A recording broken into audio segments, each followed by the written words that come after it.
Mabigat na yan. Meron na. Yung mga Yung mga bagay ng tubig, hindi pwede. ingatan niyo yung balakang niyo tayo. Actually, ako lang mag-isa kasi sa bahay. Wala na akong kasama. Kalakalahati lang. Ay, hindi Yung naman. mga anak ko nasa sarili na nilang bahay. Mm-mm. Bawal kayong matumba ha. Hindi ka kang patagilid tayo. Bawal na bawal kayong matumba. Mukha pa kayo malakas pero yun, ang totoo niyan, yung bone natin, brittle na yan. Sige, tagilid lang tayo. Eh, bawal na bawal kayo madulas. Oo, sige, ito para dito yan. Tay, tupi mo tayo, tupi mo. Yan. Ito ang gagawin natin para to sa balakang. Dahan-dahanin na natin. Tapos itong balikan. Yan, thank you. Yan, yan. Hawak mo na tayo. Kailangan tamang position muna bago biglayin, ay bago ano yung galawin. Okay, relax lang na tayo. Ha, malalaman na. Isa pa.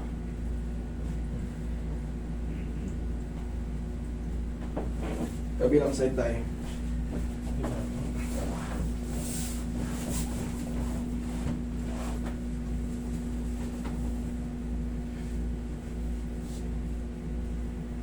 Okay, relax lang tayo. Pag ganito tayo. Yeah, parang model. Okay, relax lang. Ano?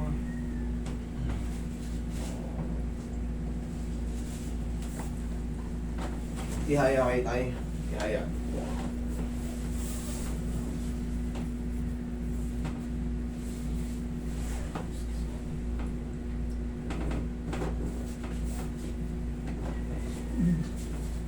Ako, naalala ko pala. Gininan mo dito. Ako pala operado sa hernia na. Kailan? Matagal na. Ah, okay.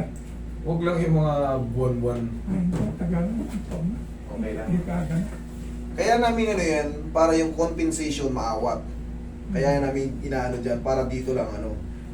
Kasi connected yan sa ating mga prostate. Sa hernia, pagka kasagsagan na namamaga yung hernia, pag hinata ko yung paa nyo, maapektuhan yung daloy ng ihi nyo. Operado na ako sa hernia. Okay.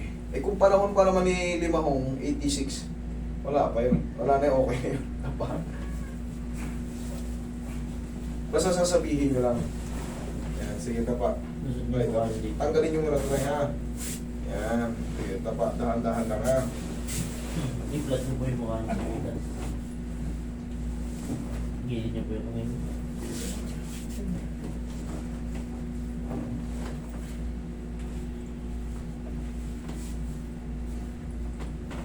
Relax lang tayo ha. Relax lang.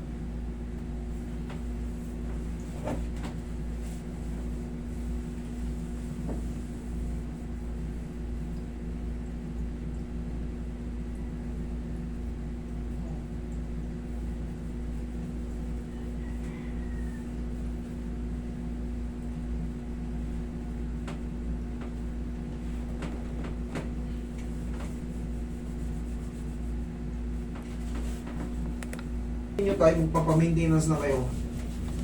Sa bahay, pag matutulog kayo, galing kayo sa mga mahabang lakaran, nag-mall kayo, haplos-hapusin nyo na yung mga muscle-muscle nyo, mahalagang bagay na yan. Kaya, kahit mga haplos na ng pagmamahal, ihaya kayo tayo. Ihaya ka.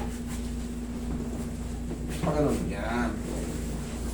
Kasi pag nakakaramdam ako ng pananap ng bayo, kinakalangan ko ng unan itong bayo ko. Okay. Tupiin niyo yung tuhod niyo tayo, taas niyo yung balakang niyo. Naala ko siya. Yan. Okay po, baba. Sige, lagi sa tiyan yung kamay tayo. Baba niyo. Yan. Lagi sa tiyan yung kamay. Yan.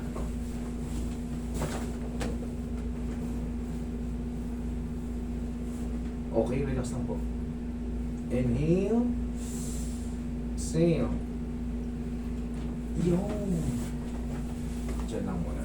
Huwag tatayo ah. Tingin ka na lang. Alas 11, gising ako. Tapos, anong balik doon? Ay, hindi ko na namamalayan ko minsan kasi nagyuyot, nagpipis, cellphone ako sa kahiga.